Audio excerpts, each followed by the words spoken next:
Joe and I met in 1981. We dated for 6 years. Never really talked about his dad too much, and he would talk lovingly about his mother, but didn't want to go down that road just to have a discussion at all about his father. Just that he was a bully, and that was it. And it wasn't until we went to this seminar in 1995 that he understood that he had buried a lot of those feelings and emotions. You walk in and it was uncomfortable for me at first because I was surrounded by strangers. I had just been named manager of the New York Yankees, so I knew I was visible to people. But after a day or so, you sort of dug in. And the speaker, and I cannot tell you exactly what he said, but all of a sudden I stood up and I was crying in front of all these strangers because it hit home for me. There were things like low self-esteem, nervousness.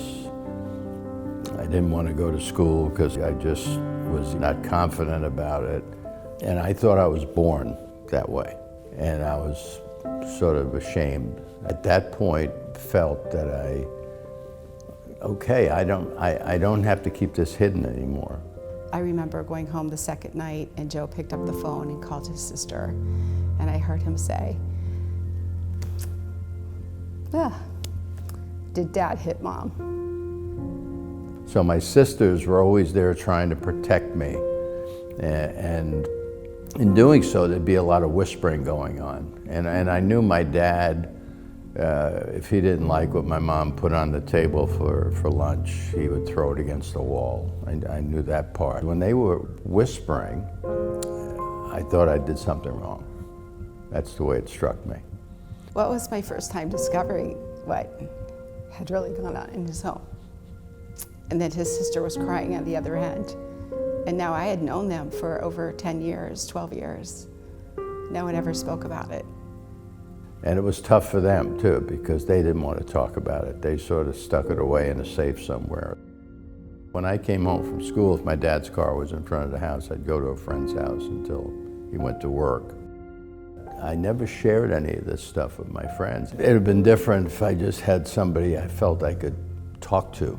And when Joe and I started our conversation about what we wanted to do, and he mentioned domestic violence, I was like, wow, this is such an opportunity, if he has the courage to tell his story publicly, to talk about his perspective from a child's standpoint. I went into a classroom in a middle school, and I explained to the kids, I said, we'll talk baseball in a minute, because I figured, I'm still the Yankee manager. I was, talking about my dad and how he abused my mom.